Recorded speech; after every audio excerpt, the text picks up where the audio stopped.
Hello, welcome to Java with John and MAISA's new webinar that connects Michigan's ISD leaders over a virtual cup of coffee. I'm your host, John Severson. On today's episode, we sit down with Matt McMahon, Project Director of MiSecure. So, Matt, we're real excited you're here, and I like to start out always with a question about you. So, tell us about your educational and professional journey. How did you get here today, and what does our association mean to you? Thanks, John. I grew up in the mid-Michigan area, and I graduated from Central Michigan University back in the early 90s, and as a student teacher, so math and computer science. But at that point in time, if you knew anything about computers and you were in education, you pretty much went into IT services for schools. So I got into that pretty quickly.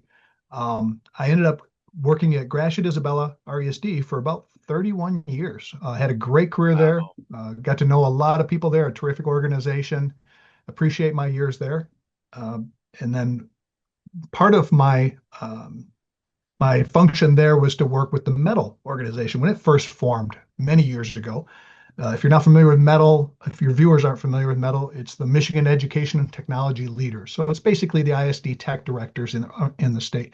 We would meet monthly just to chat about what's happening in our area, what kinds of things can we share, how can we work together, and that Metal organization sponsored by MAISA was really a great eye-opening experience for me being in mid-Michigan to work with both more rural schools and less rural schools. So I really got a feel for everything. And we found out being in the middle of the state, we were pretty much in kind of the middle of everybody's experience. Mm. Um, and one day we were sitting at Metal and we were in little breakout sessions talking about our biggest problems right now. And my biggest problem was cybersecurity. This was probably about almost 10 years ago now. And the biggest problem was getting my hands around it. Like, what is cybersecurity? Is it backups? Is it ransomware? Is it virus? Yeah. What is it? It's a lot of things. And everybody else around the table felt the same way. And when we came back and told everyone what a summary of what we had talked about, everybody in the rooms, their eyes lit up. They all looked at us and said, "Hey, we're in the same boat. What can we do about that?" And so at that point, Metal formed a task force and they asked me to chair it. And I chaired that task force and we began to develop resources. And we began to develop free resources for schools written by K-12 for K-12. And you can get all of these resources on our website, which is right around here, misecure.org, Mm. misecure.org. They're all free for schools. They've been free for many years. And there's some terrific resources that task force made for folks. At some point, that task force got the attention of the legislature, and they offered a $9 million grant, one-time money in 23, to Wow. form a security operations center, a staffed SOC team, we call it SOC, Security Operations Center, to support schools in the state and to select a tool called MDR, which I'll explain in a second, and help schools to deploy that tool. And that MDR tool, that software, is free for up to 5 years, maybe even more. I should say at least 5 years. MDR stands for Managed Detection and Response, and it's 4 servers that go, and it's free to all of the schools in Michigan. So, um, yeah, that's so leading from Gratiot Isabella and then now chairing or being the project director of that MiSecure team is kind of where I'm at and how I got there. Well, I think one of the highlights I'll say, I mean, you gave us so many, but one of the things of coming from an ISD and seeing how you come alongside your LEAs, how do you help local districts, right? And what I like about Metal and our networks, GLN, SELN, they really come together and they problem solve. And then when the timing is right, they really align all their attention to something that we're being significantly impacted by. And we see these threats taking place constantly, not just in our schools, but in so many other areas, our work, our families. They see things that are happening in real time. And I think part of what you're able to do as a group is to talk about how we make our schools safer, so our schools stay open, so our kids can be educated and we don't lose millions of dollars criminal behavior. So, can you describe for me what MiSecure has done so far? What's its impact on the state, and how are we serving our students and our families and protecting LEAs through our ISDs? Yeah, we've seen this. We've seen this occur um, in parallel with the development of technology and education. The more technology we get, the more reliant we are on it, the bigger impact it can have when we don't have it. That might be a fiber break. It might be a server failure. It might be a cybersecurity event. So there's all sorts of things that can cause problems. The MiSecure project specifically addresses cybersecurity and how we can help our schools to stay up. And the grant itself focused on one area in particular. It identified the servers, the most critical systems in our schools, our servers that provide a variety of functions to our schools. And it realized that those are unprotected. And for the most part, they were completely unprotected. So the grant provided for free managed detection and response software for those servers. And the licenses extend out through the end of June 2028. So they're going to be they're around for a while. Any school can use them. And in fact, we expected about 6,000 servers to be needed, software to be needed on those 6,000 servers. We've already deployed over 6,200 licenses on servers. So Wow. we're above and beyond what we expected. On top of that, because MAISA was to negotiate incredible pricing with our vendor, CrowdStrike, um, pricing that no one else in the state has been able to access, that the districts have embraced that software and have been able to leverage that pricing and extend it to other devices that aren't covered by the grant. And we've had nearly 40,000 additional licenses.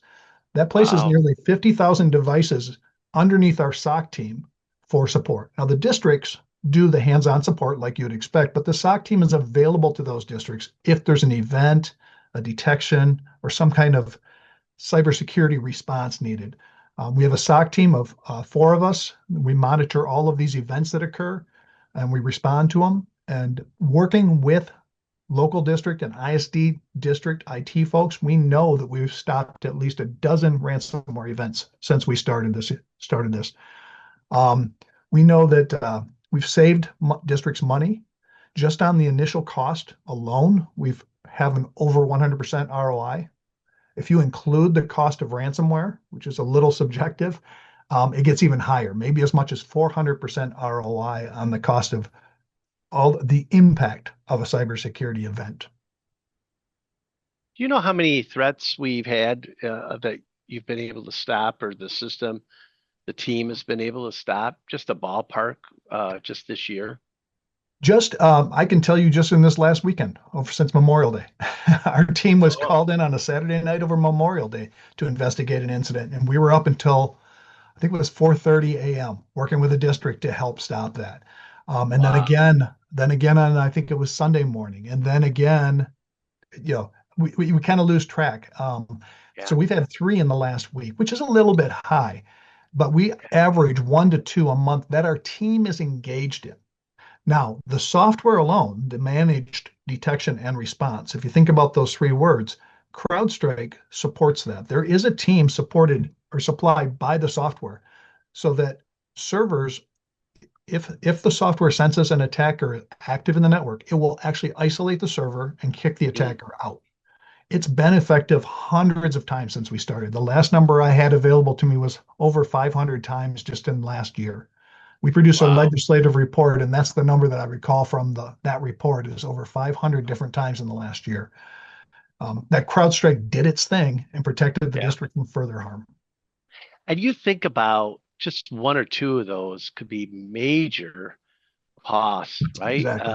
We've heard those stories that thousands of dollars of cost to recover a system, not even knowing if you recovered it Right. completely, right? And I think it's really important for our listeners to recognize that when we say 24/7, you just told the story of how we're doing Yeah. that.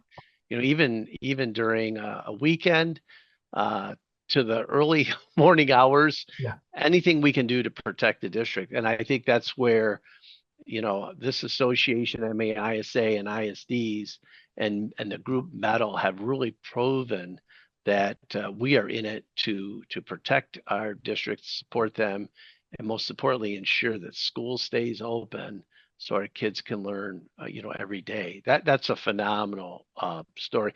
I add another question to this. If an ISD experiences ransomware incident, for example, what's the plan that they might have in place if to have operations continue? What does that look like? Yeah, so the worst case scenario that fortunately we've been able to avoid so far, I'm knocking on wood here, is a full-on ransomware attack where an attacker gets into the network and they're able to access all of the servers and then encrypt the files. It means basically encode them in a way that they're unavailable to the attack. There's a super secret key that the attacker uses. Then they use that same key to Mhm. encrypt all of the files on all of the servers. And then they extort the school to say, if you want your files back, you need this key and I'll sell it to you for $1 million or whatever the number is. Unfortunately, schools at that point often have to contact their cybersecurity insurance provider and work with them to negotiate that ransom down and try to get that key back. This software stops that from happening. So in that event, if a district is hit with that worst case scenario, there's a couple solutions. One is excellent backups. If you have excellent backups, that will help a lot. Another MAISA project is the MyCloud project. That provides free backups in the cloud for school districts. Yeah. School districts may have their own on-site backups, but that software is getting more and more expensive all the time. And sometimes it may also be vulnerable to an attack. So by leveraging the MyCloud backup solution along with the MiSecure software, MDR software, you can really kind of give it the whole 1-2 and really stop those attackers in one of those two directions. But if you do have an event where you do lose all of your servers, one of the things most IT staff aren't prepared for, and districts in general aren't prepared for, is kind of a response plan. How am I going to respond to all of my servers being out or a subset of them? And this can happen not just for cybersecurity attacks, but this could happen for a flood. This could happen for a fire. Could have happened for an unintended, maybe the sprinklers went off, or maybe you just had an electronic failure. Um, what are you going to do if your security system is offline? Are you able to hold Hmm. school? Hmm. What if your key entry system is offline for ransomware again, or the machine is just lost? Whatever happens, are you able to open the doors? Have you thought through Yeah. what happens? We take these technology solutions for granted, and we really don't think it through of what happens when and if. Well, and first off, I got to do a shout out to KRISA because they're handling the MyCloud project right now and moving people from the server to the cloud and the systems of protection that go alongside it. So they've been an amazing partner and role in this work as well. I think you touched on a little bit about continuity of an operations plan. You know, And I know Metal is drafting out a potential plan, and we're going to get more and more feedback. But what's your feeling about how robust that needs to be? Why is it so important for the safety of an ISD to have a plan? probably the best explanation is in the old days, back in the earlier days, we had maybe 4 or 5 key servers.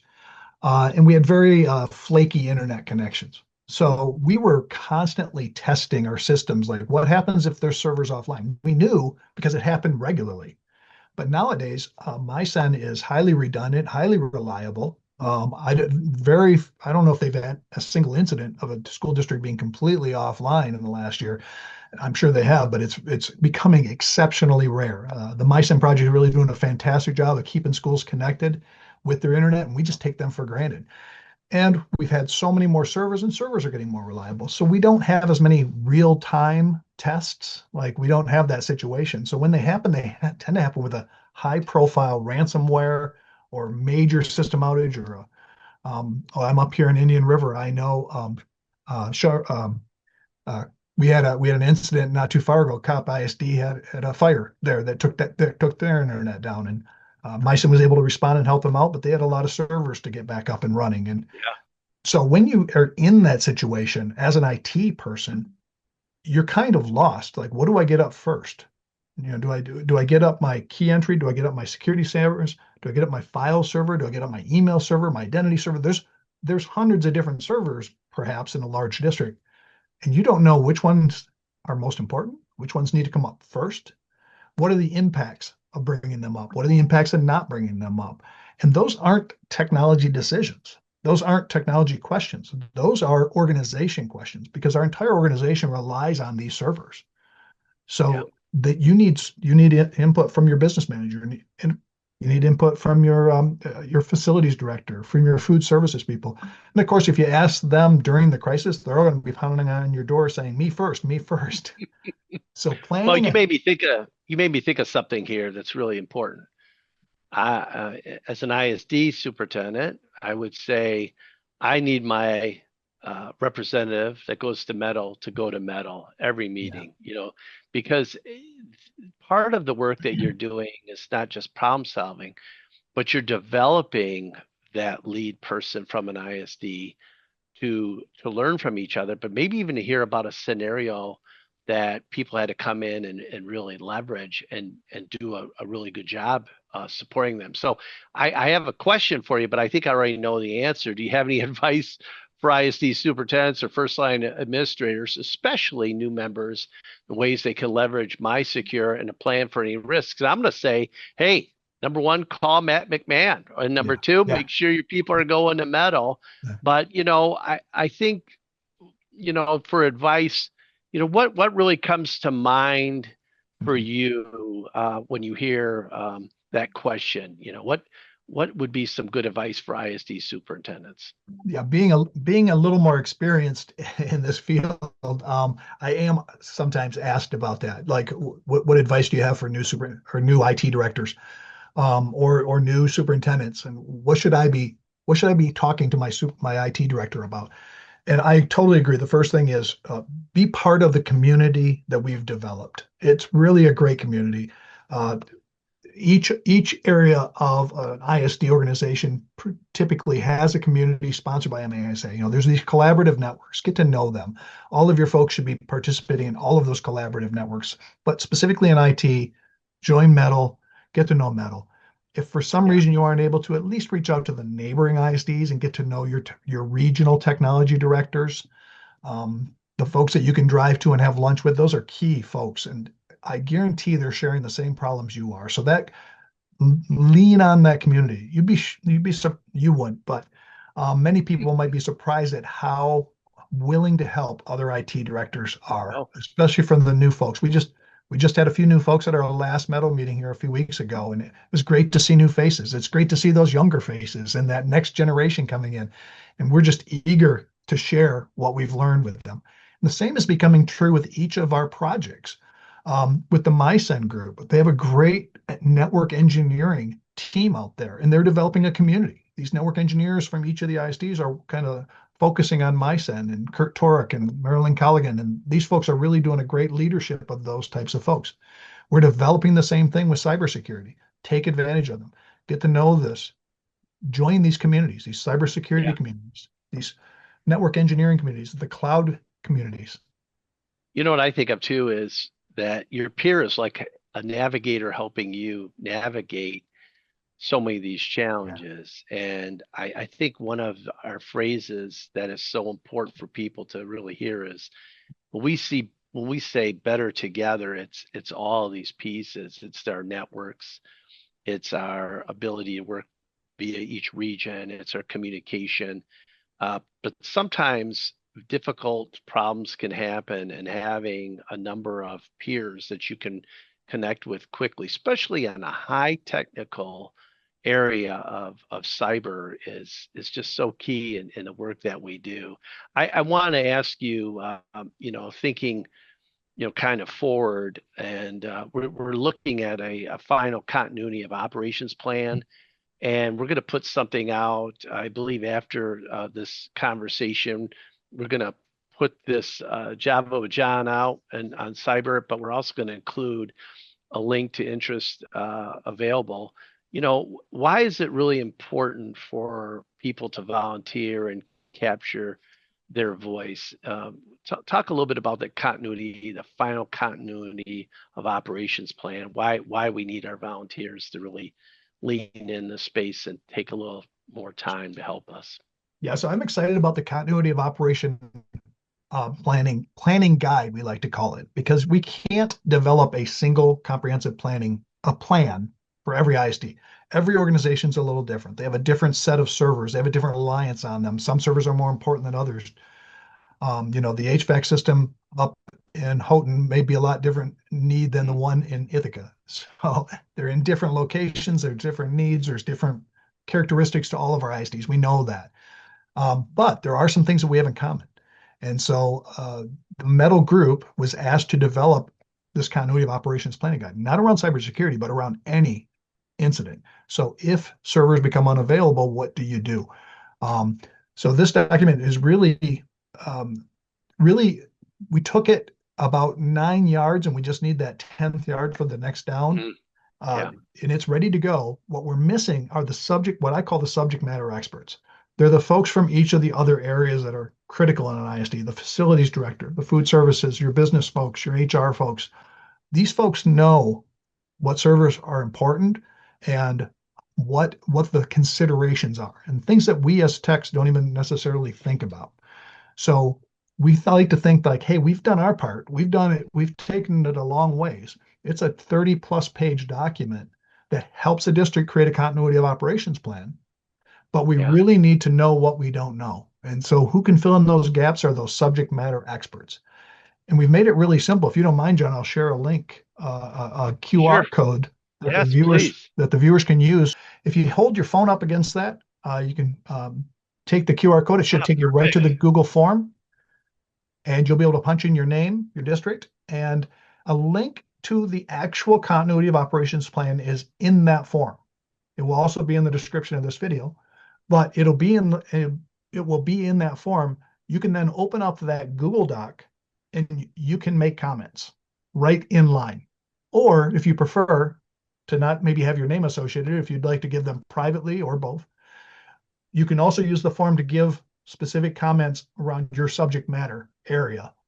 So your comments, your feedback will be incorporated in the actual final continuity of operations plan. So I'm going to stop. Well, this is, Matt, well done today. I really appreciate you and the work that you're doing with all of our members, and what a valuable protection plan we've put together with our cybersecurity work. And now we're working on the operational piece that would be a continuity of operations plan for so many other protections that could happen. And if we get our members to really lean in the space, we can have the very best plan possible for all our districts in Michigan, which is so important. And I also want to thank the work of Metal. Ingham has been a big part of the cybersecurity work.